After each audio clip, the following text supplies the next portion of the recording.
जी student सरवकार अजीम, एक बार फिर मैं आपके साथ हूँ इस वीडियो के ज़रिए से। और ये बहुत से बच्चे हैं जिन्होंने मुझे सब्सक्राइब किया हुआ है। ये एक मैं समझता हूँ एक क्लास है जिसको मैं लीड कर रहा हूँ। इन शॉर्ट टाइम में बहुत सी मसरूफियात होती हैं, बहुत से काम होते हैं, लेकिन मेरी कोशिश होती है कि अब मैं सोशल मीडिया के जो मेरे स्टूडेंट्स हैं जिन्होंने मुझे सब्सक्राइब किया हुआ है उनको फ़ायदा हो मेरी वीडियो देखने का।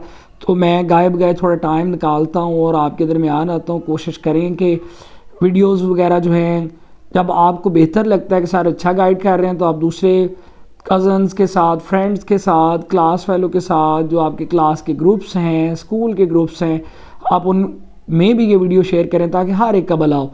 आज मैं 10th केमिस्ट्री की पेयरिंग स्कीम 2024 में जो एनुअल एग्ज़ाम है उसकी पेयरिंग स्कीम आपको बताने जा रहा हूँ। तो ये बिल्कुल इजी है। और सवाल ये पैदा होता है कि सर ये किन किन बोर्ड्स के लिए है। तो सिंपल है कि ये लाहौर बोर्ड के लिए है, रावलपिंडी बोर्ड के लिए है, गुजरांवाला बोर्ड के लिए है, मुल्तान बोर्ड के लिए है, साहिवाल बोर्ड, फैसलाबाद, सरगोदा, बहावलपुर और डेरा गाजी खान के जो कैंडिडेट स्टूडेंट्स हैं वो सारा ये करेंगे तो आपको फ़ायदा मिलेगा। अब 10th के आपको पता है केमिस्ट्री में 8 चैप्टर हैं। तो पहला सेट जो शॉर्ट क्वेश्चन का है, MCQs के हवाले से बताऊं तो वो तकरीबन आलमोस्ट एक्सरसाइज के आते हैं। 3 या 4 चैप्टर हैं जिनमें से 2 हैं, बाकी सब में एक एक है MCQs। और कोशिश करें एक्सरसाइज के MCQs को अच्छे तरीके से आप याद कर लेंगे तो आपके लिए बेहतरी होगी। 8 से 9 MCQs एक्सरसाइज, 2-3 कंसेप्चुअल होते हैं। अगर आपने थोड़ा सा भी पढ़ा हो तो अब वो भी आप कर आते हो, बच्चे बैठे में मार्क्स ले जाते हैं। 12/12 मैक्सिमम बच्चों के जब हम बोर्ड के पेपर चेक करते हैं तो बहुत से बच्चे हैं जो 12 में से 12 नंबर ले जाते हैं। अब पहला सेट जो है शॉर्ट क्वेश्चन का वो है नावा चैप्टर नंबर 9, 11 और 12 में से आएगा। और कितने कितने सवाल आएंगे? नावे में से 2 सवाल हैं और 11 में से 4 सवाल। नहीं ये जी नॉर्मल बच्चे जो हैं उनके लिए तो भला हो गया कि अगर वो 11 चैप्टर को बेहतर तरीके से कर लेते हैं तो आपके मैक्सिमम यानी कि 5 शॉर्ट करने पहले सेट में तो 4 आप कर पाओगे अगर 11वां आपको अच्छे तरीके से आता है। और आप कोशिश करें कि 11वें को ज़्यादा टाइम दें जो लायक बच्चे भी हैं, और 9वें और 12वें यानी 9 और 12 चैप्टर को आप टेम्परेरी टाइम दे दें तो आपका पहला सेट अच्छे तरीके से हो जाता है। लेकिन फोकस ऑन 11 चैप्टर। अब उसके बाद नेक्स्ट आ जाएँ तो अगला सेट जो है वो 10वें चैप्टर, 13वें और 15वें के। तो 10वें में से 3 शॉर्ट हैं, 13वें में से 2 हैं, 15वें में से 3। तो अब आपको पता चल गया होगा अगर आप मेरी प्रीवियस वीडियो आपने देखी है तो मेरा ये मेथड होता है कि स्मार्ट वे से चलें तो ज़रा बेहतर तैयारी हो जाती है और कम खप के हमें मैक्सिमम मार्क्स आ जाते हैं। तो 10वें में से 3 है तो इसको फोकस करें, 15वें में से 3 है तो इसको फोकस करें, 13वें को टेम्परेरी कर लें।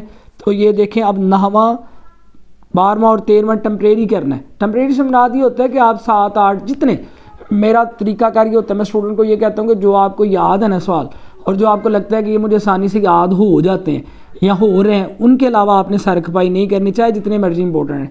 आपने 6-7 जितने आपको याद हो रहे हैं बहुत है, हो सकता है वो जो 6-7 है उनमें से एक आध सवाल आ जाए।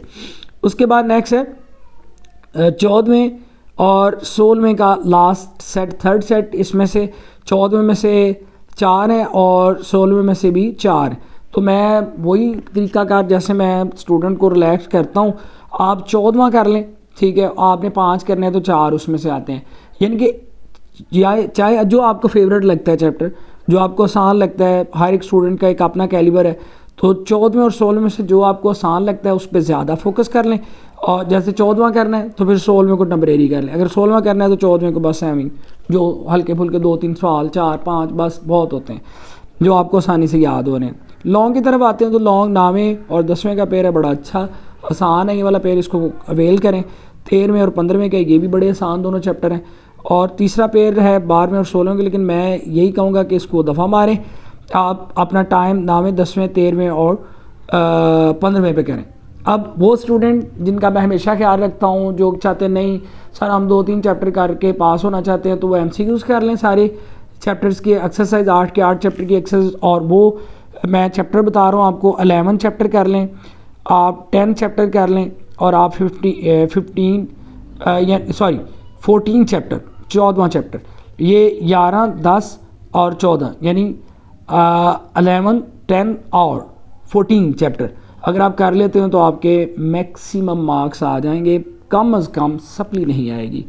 गुड लक स्टूडेंट, और कोशिश किया करें चैनल को सब्सक्राइब करें। मैं हमेशा वीडियो में कहता हूँ कि जैसे आप लोग मेरी वीडियो को अचानक देखना शुरू हो गए तो कोशिश करें कि जो बच्चे चैनल के साथ अटैच नहीं हैं उनके साथ भी शेयर करें ताकि उनका फ़ायदा भी हो। और आने वाले दिनों में या आने वाले आवर्स में मैं लाजमी फिज़िक्स 9th और 10th और मैथ 9th और 10th की भी पेयरिंग स्कीम जो आपके साथ डिस्कस करूंगा, और सबसे बेहतर मैं एक्सप्लेन करूंगा मैथ की पेयरिंग स्कीम को। जिन बच्चों का मैथ वीक है वो अगर मेरी वो वाली वीडियो देख लेंगे तो आपकी मैथ में सप्ली नहीं आएगी। Good luck student.